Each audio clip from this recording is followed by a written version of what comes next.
haunted castle with the ghost of a wicked serial killer. Find out about it here. Welcome back to Third Rate Content.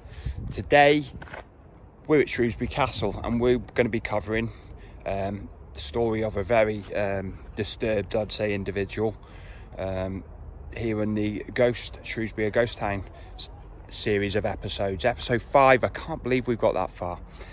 But buckle up and I'll see you out here.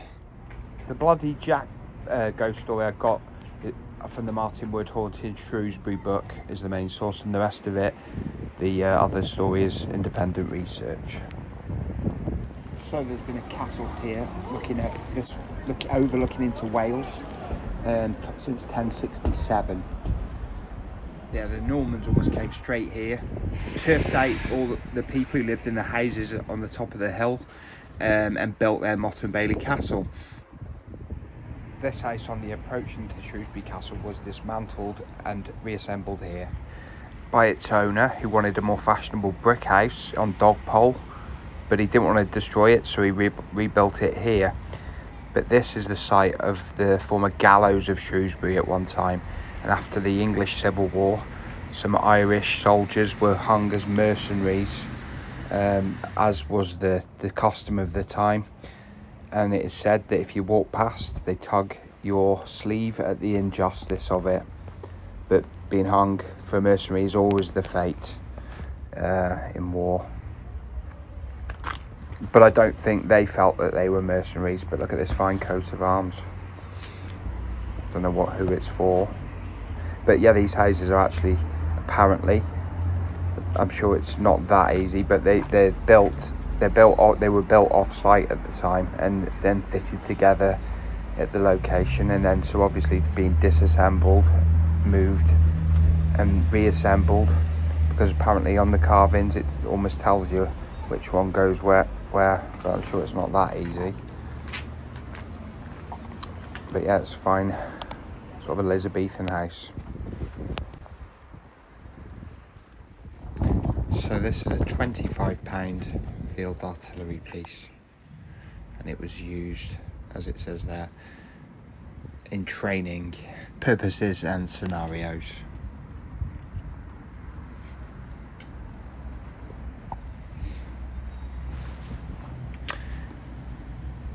Yeah, I'm not that knowledgeable on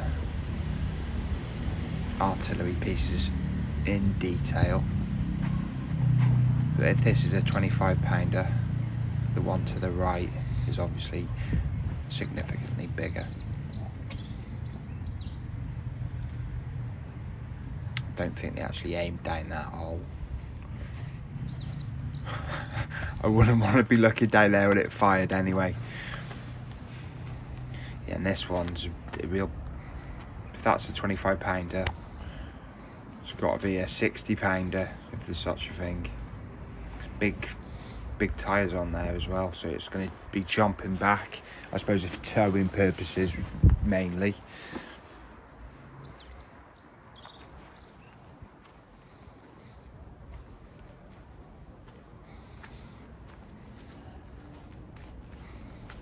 I think the £25-pounder, it has been fired in the last 10 years or so.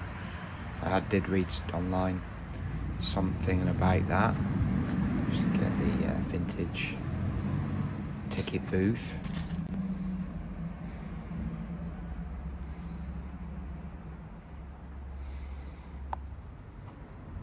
So according to Martin Wood's book, Jack Blondell lived here, also known as Bloody Jack. His ghost is said to stalk these very grounds around where we are now, and primarily around the doorway into the main castle, which I'm going to show you in a moment. But what he was doing is marrying women, being a wealthy merchant. I'm sure he had many suitors, and he got up to 6 wives, but every wife he'd have for a while and then they'd disappear, and eventually he got to wife 6 and suspicions were raised. He was investigated and he was found to have been murdering them. Not only murdering them, doing all kinds of unspeakable things and letting his servants have them as well, and then murdering them. His servants would actually do the killing as well, and they would be thrown over the wall unceremoniously, and they were found at a later date.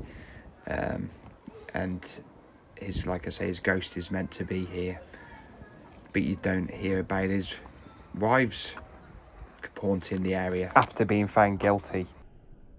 There was a sort of recent archaeological dig on the site of Shrewsbury Castle from Shrewsbury and Chester University, and they did find artifacts from 1067-ish.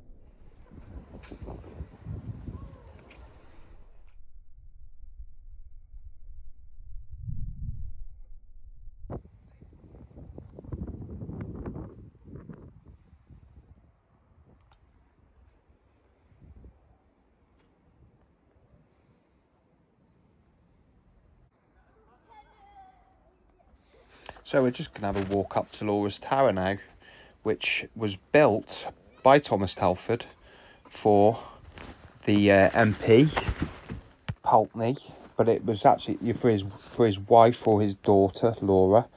Not 100% sure which. But yeah, while he was doing up the castle, they asked him to build this beautiful tower. You know, and it's a classic folly, really. And it must have been great to be able to have something, you know, built, which is iconic. It's one of the iconic sort of things of Shrewsbury, but built, it can be seen for miles around, but you just have that as your sort of summer retreat. But I think he was one of the richest men in England at the time.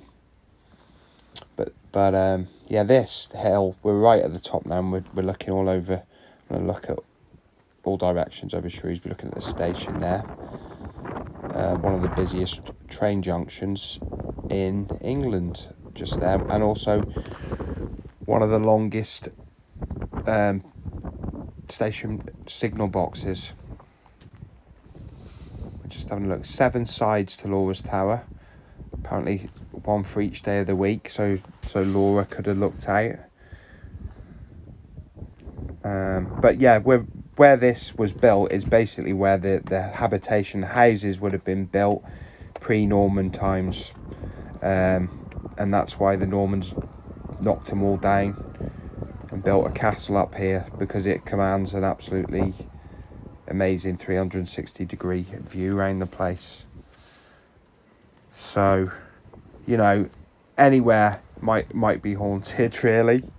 You know, when you think about it, in anywhere in the British Isles, there's been people there for thousands and thousands of years. So, you know, if you believe the classic view of ghosts, which I'm not saying I do or I don't particularly, but if you follow that sort of thing, there would be ghosts literally everywhere in the British Isles. Clouds looking absolutely epic there. Castle Fields, Castlewalk Bridge. Train coming in, obviously.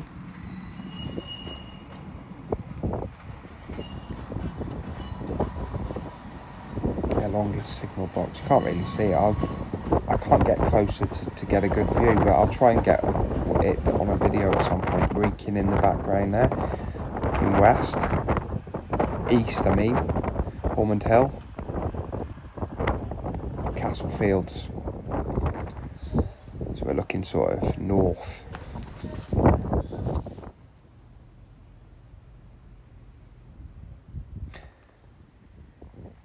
Red Shropshire sandstone. Apparently Laura's Tower has an open day one day a year. It'll be interesting to check it out. I'm sure a lot of people would want to see it, but if we can, we'll try and bring it to you, the interior of Laura's Tower. So the field we're looking at there was a games pitch for a school that's now shut down, the Wakeman, but it was also used by the public for various sporting activities, and it's now been sealed off and it's sort of been left to grow wild. You literally can't get in there, but so it's just a shut off space. I mean, it'd be interesting to see what's sort of going on wildlife wise there, but the public can't take part in it, so I'm not sure if I'm a big fan of that type of thing. thanks for watching to the end of episode 5, Shrewsbury, a ghost town. Don't forget to leave a like, subscribe, hit that notification bell, and don't forget to leave a comment. I read all the comments, and I do love a good comment, and I definitely do like constructive criticism.